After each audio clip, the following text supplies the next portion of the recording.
اور میں آپ کو بتاؤں بڑے بڑے موحدین موجود ہیں غیر مسلموں میں، اور بعض اوقات تو ان کی خدا کے ساتھ ایسی کمٹمنٹ ہے وہ مسلمانوں میں نظر نہیں۔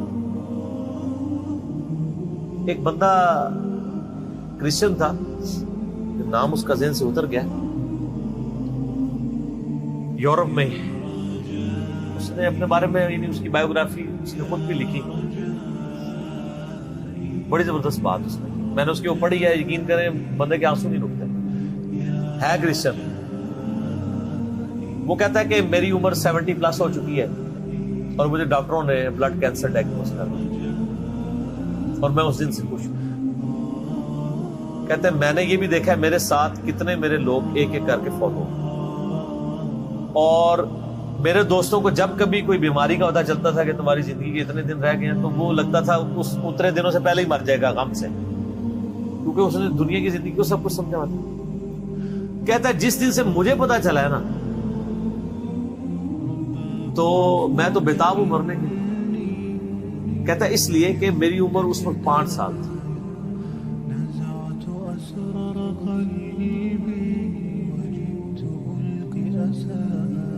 جب میں نے پہلی دفعہ یہ چیز سنی تھی کہ مجھے کسی نے پیدا کیا، اور اس گارڈ کی ڈیمانڈ ہے کہ میں ہفتے میں ایک دن سنڈے کا دن اس کو دوں، تو کہتا ہے آج میری عمر 70 سال ہو چکی ہے، میری زندگی میں کوئی ایک سنڈے بھی ایسا نہیں آیا میں نے دنیا جان کی اپنی روٹینیں چھوڑ کے سنڈے کے دن میں نے پورا دن گاڈ کو کیا، اللہ کے لیے۔ میں نے کبھی اس پہ کمپرومائز نہیں کیا، بڑے سے بڑے معاملات۔ تو کہتا ہے مجھے امید ہے کہ جس گاڈ کے لیے میں نے اتنی کمٹمنٹ کے ساتھ زندگی گزاری ہے، میں نے اس کے اوپر کسی کو کمپرومائز نہیں کیا، وہ مجھے رسوا نہیں کرے گا۔ تو کیا ہمارے مسلمان بھی یہ دعویٰ کر سکتے ہیں؟ کتنے مسلمان جو کہ جی ہم نے جب سے سنا ہے کہ 5 وقت کی نمازیں ضروری ہیں، میری زندگی کے نماز ضروری ہے۔ ایسے لوگ جو خدا کے ساتھ کمٹمنٹ رکھنے والے لوگ ہیں، ان کو گیون سرکمسٹانسز میں جتنا اللہ کا تعارف ہوا، نبی علیہ السلام کا پیغام بھی پہنچا تو ٹیمپرڈ فارم میں، وہ اللہ تعالیٰ اس کا معاملہ کرے گا، اور اللہ تعالیٰ کے اوپر کسی کی دھونس نہیں ہے، یہ ذہن میں رکھیے۔ بخاری اور مسلم دونوں میں حدیث ہے، نبی علیہ السلام فرماتے ہیں اگلے زمانوں میں ایک شخص تھا جس کی موت کا وقت قریب آیا تو اس نے اپنی اولاد کو جمع کیا کہ میں تمہارا کیسا باپ تھا؟ ان کا بڑے اچھے باپ تھے۔ انہوں نے کہا اگر تم مجھے اچھا سمجھتے ہو تو میری ایک وصیت ہے، جب میں مر جاؤں میری لاش کے ٹکڑے ٹکڑے کر کے اس کو آگ لگانا اور اس کی راکھ کو ہواؤں میں اور پانیوں میں اور کھیتوں میں بکھیر دینا۔ لئن قدر اللہ علیہ، اگر اللہ تعالیٰ نے مجھ پہ قدرت پال تو مجھے ایسا عذاب دے گا کہ کسی کو نہیں دیا ہوگا۔ یعنی وہ سمجھتا تھا میں خدا کے لیے وہ کمٹمنٹ کی زندگی نہیں گزار سکتا۔ یہ حدیث بخاری مسلم دونوں میں ہے، مشکات میں دوسری جلد میں اللہ کی رحمت کے بیان میں آپ کو نبی علیہ السلام فرماتے ہیں جب وہ فوت ہو گیا اس کے پچھلوں نے یہی کچھ کیا، تو اللہ تعالیٰ نے ہواؤں کو پانیوں کو حکم دیا کہ اس کی راکھ سمیٹو، راکھ سمیٹی گئی، اللہ نے اسے زندہ کر دیا۔ اللہ نے کہا ہاں بھائی، جس چیز سے بھاگ رہا تھا وہی چیز سامنے آ گئی، یہ تو نے کیوں کیا؟ تم نے کہا یا اللہ میں تجھ سے بڑا ڈرتا تھا، میں اس طرح کی زندگی نہیں گزار سکتا۔ اللہ نے فرمایا تیرا یہ یقین تھا کہ تجھے کوئی پوچھے گا؟ بس اتنی بات ہے۔ ہاں یا اللہ تھا، اور میں یہ سمجھتا تھا کہ اس طرح اگر میری راکھ یعنی کہ بکھیر دی جائے گی مجھے زندہ نہیں کر پائے گا۔ حالانکہ یہ عقیدہ کفر ہے، لیکن یہ کفر جزوی ہے، کلی نہیں ہے۔ کلی کفر یہ ہے کہ کوئی شخص کہے کہ مردے کو اللہ زندہ نہیں کر سکتا۔ اسی لیے میں کہتا ہوں یہ مسلمانوں میں جو جزوی شرک آیا ہوا ہے نا، تھوڑا ہاتھ والا رکھا ہے۔ جب تک کوئی اللہ کو، اللہ اور محمد کو عبداللہ مان رہے نا، اگر چھوٹے موٹے اس میں شرک آئے ہوئے نا، تھوڑا سا ہاتھ والا رکھے، آپ ہاتھ والا رکھیں۔ اللہ کا معاملہ، اس کا معاملہ اس کو سمجھائیں ضرور، اس کا شرک جزوی ہے، کلی نہیں ہے۔ کہ یا اللہ اسی لیے تو میں نے کہا تھا لئن قدر اللہ علیہ، اگر اللہ نے میرے پہ قدرت پا تو میں تجھ سے ڈر گیا، تو اللہ کو میں تجھے بخش دیا۔ اللہ کو تو کوئی نہیں پوچھ سکتا کہ کسی کو گیون سرکمسٹانسز کیا دیے تھے، ان سرکمسٹانسز کے اندر اس نے کتنا بیسٹ پرفارم کیا۔ اب مسلمانوں کو بھی ذرا دیکھنا چاہیے کہ ان کو گیون سرکمسٹانسز کیا دیے گئے۔ ہم بالکل دین کے کنارے کنارے چل رہے ہوتے ہیں منافقین کی طرح۔ کیا ہم اپنے دنیاوی معاملات میں بھی کنارے کنارے چلتے ہیں یا فرنٹ سے لیڈ کر رہے ہوتے ہیں ہم اس کے بڑھ چڑھ کے؟ دین کی بات آ رہی، ناری کھوتی مر جاتی ہے، یعنی گدھا مر جاتا ہے۔ پرانے زمانے میں محاورہ بولا جاتا تھا نا، فلانے دی کھوتی مر جانا یا گدھا مر جانا۔ جب وہ کام کی باری ہے تو ساتھ ہی گدھا مر گیا۔ اور کوئی اور اس میں ہمارے ساتھ کوئی ہمدردی بھی نہیں کرتا۔ میں اکثر کہتا ہوں کہ آپ دن کے وقت اپنے موٹر بائک کی ہیڈ لائن آن کر کے نا 1 کلومیٹر بھی سفر نہیں کر سکتے، آپ کو راستے میں کئی بندے ایسے ایسے اشارہ کریں، لیکن آپ ایک مسجد میں 50 سال تک بغیر سنت کے طریقے کے نماز پڑھتے رہے، کوئی بھی آپ کو ایسے ایسے نہیں کرے گا، کیونکہ وہ آپ کے شر سے ڈرے گا۔ آپ بھی مجرم ہے، اور وہ اس لیے مجرم ہے کہ اس کو چاہیے کہ وہ دیکھے۔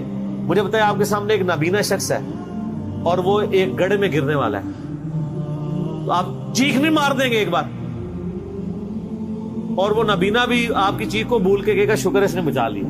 لیکن دین کے معاملے میں آپ کسی کو پیار سے، محبت سے، کسی طریقے سے بھی سمجھانے کی کوشش کرے تو وہ آگے سے آپ کو دشمن سمجھتا، لیکن دنیاوی منفعت میں نہیں سمجھتا، کہتا مہربانی سر، بڑی مہربانی۔ دین کے معاملے میں، اور دین کا یہ حال ہے کہ سب سے آخری پرائرٹی پہ ہے۔ بچہ بھی اسکول میں داخل کرانا 10 بندوں سے مشورہ ہوتا ہے، اور دین یہ ہے کہ جس آپ فرقے کی محلے کی مسجد میں پیدا ہوئے آپ کا وہی فرقہ ہے، ٹوٹل یہ آپ کی تحقیق ہے۔ میری جو پچھلے دنوں جو ویڈیو ایک چھوٹی سی چڑی تھی زندگی بدلنے والی، اس میں میں نے یہی تو رونا رویا ہے۔ ادھر تو پیکے والا ہی معاملہ چل رہا ہے۔ تحقیق کا مطلب یہ سمجھتے ہیں کہ اچھا اب میں نے تحقیق یہ کرنی ہے کہ چونکہ میرے محلے کی مسجد بریلویوں کی ہے تو بریلوی کون ہوتا ہے جس کو یہ کام کرنے چاہیے۔ وہ اس طرف نہیں جائے گا کہ میں اسلام کو دیکھوں، وہ بریلوی دیوبندی اہل حدیث شیعہ کی طرف جائے گا۔ یہ آپ نے دیکھا کتنا فرق ہے؟ کوئی بندہ کہ جی میں تحقیق کر کے مسلمان ہوں۔ جتنے بریلوی دیوبندی اہل حدیث بیٹھے ہوئے وہ اس لیے کہ ان کے باپ دادا تھے یا انہیں محلے کو وہ مسجد لگتی تھی۔ تو سر میرا ایک معصومانہ سا سوال ہے کہ اگر آپ کے محلے میں قادیانی کی مسجد عبادت گاہ لگتی ہوتی یا آپ کے ابا جی قادیانی ہوتے تو آپ ماشاءاللہ بہت تحقیق کر کے مسلمان ہو جاتے، قادیانی ہوتے۔ اور دوسری طرف حال یہ ہے کہ جاہل سے جاہل آدمی بھی میرا جیسا کپڑا خریدنے جائے نا، کپڑے کو ایسے کر کے ضرور دیکھتا ہے، لیکن دین کے کسی عمل کو ایسے کر کے نہیں کوئی دیکھتا کہ یار نماز، یعنی ہر ایک کو نہیں پتا کہ کوئی اس طرح نماز پڑھے کو میں چیک ہی کر لوں یا نماز کس طریقے پہ، اور کوئی اتنا لمبا کام بھی نہیں ہے۔ ایک مسئلے کو چیک کریں گے زیادہ سے زیادہ 1 یا 2 دن لگ جائیں گے، چلو 1 ہفتہ لگ جائے گا۔ سیریس لیں، اللہ کوشش کریں تو انشاءاللہ اللہ تعالیٰ حق تک پہنچائے گا۔ تو باقی یہ اللہ کے فیصلے۔ سب آخرت کے معاملے میں ڈرتا ہوں، یقین کریں کہ خدا بڑا بے نیاز ہے، ہمیں تو اپنی آخرت کی فکر ہے، سیدھی سی بات۔ ہم تو کہتے ہیں اللہ تعالیٰ ہماری غلطیوں سے درگزر فرمائے، چاہیے کہ ہم لوگوں کے بارے میں فیصلہ کریں۔ میں تو اپنے بدترین دشمنوں کے بارے میں بھی قطعاً یہ یعنی جرأت نہ کروں کہ میں ان کی آخرت کا فیصلہ کروں، ناٹ ایٹ آل۔ آپ دیکھیں میں یزید کے بارے میں، میرے بارے میں میں بڑا سخت رویہ رکھتا ہوں، لیکن کبھی آپ نہیں سنیں گے کہ میں نے اس کو کہا کہ وہ جنت۔ آخرت کا فیصلہ اللہ نے کرنا ہے۔ دنیا میں ڈنگے کی چوٹ پہ جس نے غلط کیا اسے غلط کہیں۔ آخرت کا معاملہ جو ہے وہ چونکہ اللہ کے پاس ہے، اللہ کا فیصلہ ہے جس کے ساتھ جو معاملہ چاہے۔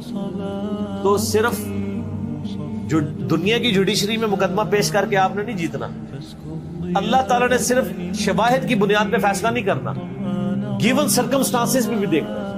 میں اس کی چھوٹی سی مثال آپ کو دیتا ہوں، آپ بھی اس کو مانیں گے۔ مجھے بتائیں، ایک شخص خانہ کعبہ شریف سے 2 کلومیٹر کے فاصلے پہ اس کی کوٹھی ہے اور اس کا مکے میں کروڑوں کا بزنس ہے، اس کے پاس 3-4 ایئر کنڈیشن گاڑی ہیں،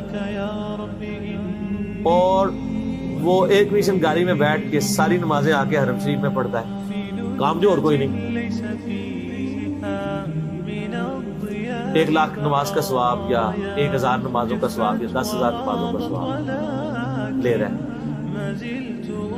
اور ایک شخص پاکستان میں ہے اور اس کا حال یہ ہے کہ وہ جون جولائی کی تپتی دوپہر میں روڈ کے اوپر لک ڈالنے کی اس کی ذمہ داری ہے، اور اسی سے جو تھوڑی سی مزدوری اسے ملنی ہے اس میں جا کے بال بچوں کا رزق ملتا ہے۔ ظہر کی نماز کا ٹائم ہوتا ہے مسجد وہاں سے دور ہے, اس کی بس سواری بھی نہیں ہے, پیدل جا نہیں سکتا کیونکہ پیچھے سے نوکری سے نکال دیا جائے گا. وہ اپنا وہ گندا سا پرنا وہی زمین پہ ڈالتا ہے قبلہ رخ, اور قریب کسی ٹوٹی سے, کسی پانی کے نل سے یا کسی چشمے سے, اگر اسلام آباد میں نے دیکھا لوگوں کو ایسے, خصوصاً پٹھانوں کو, گرین بیلٹ میں نماز پڑھ رہے ہیں.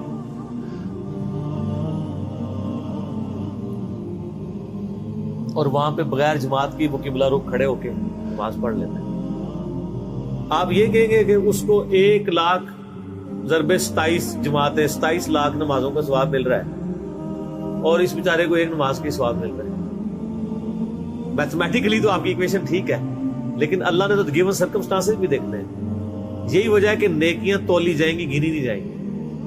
گننے میں آئے تو سعودیہ والا پار, اور تولنے پہ آئے تو اس کی 1 نماز اس کی 27 لاکھ نمازوں پہ باری ہو جائے گی. جی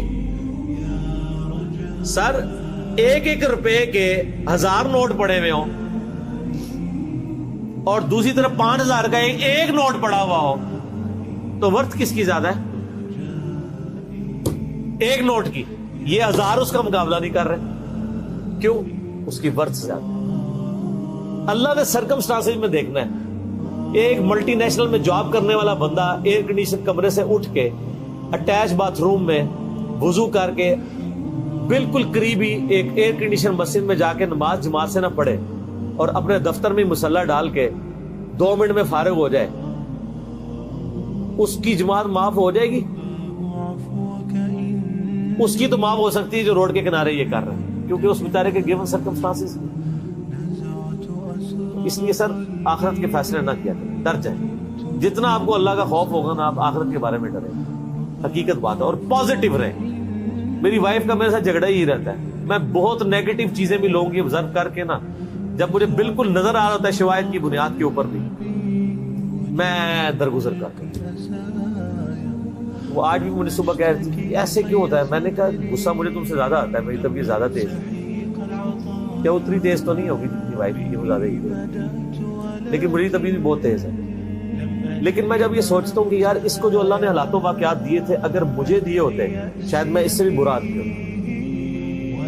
تو ہو سکتا ہے یار اس کو حالات ہی ایسے نہیں ہو. ساس بھی کبھی بہو تھی. ایک بہو اپنی ساس کے بارے میں اس وقت بات کر سکتی ہے جب وہ ساس بن کے اچھا پرفارم کرے اور پھر اپنی بایوگرافی لکھے کہ ہاں جی میری ساس تو یہ تھی اور میں یہ آئیڈیل ساس ثابت ہوں. اللہ کے فضل سے میں نے تو آج تک کوئی ایسی ساس نہیں دنیا میں دیکھی. وہ جب بہو ہوتی ہے نا, وہ اسی وقت ہی وہ آئیڈیل ساس کی کوالٹیز بتا رہی ہوتی ہے. جب اس پہ وہ حالات و واقعات آتے ہیں تو وہ اس سے بھی ورس پرفارم کر رہی ہوتی. اور یہ دیکھا ہے, کسی کو کہا جاتا ہے نا خدا گنجے کو ناخن نہ دے. تو شکر کریں کہ آپ گنجے اور آپ کو ناخن نہیں ملے ہوئے. اگر آپ کو ناخن ملے ہوتے تو آپ زیادہ اپنا نقصان کر لیں.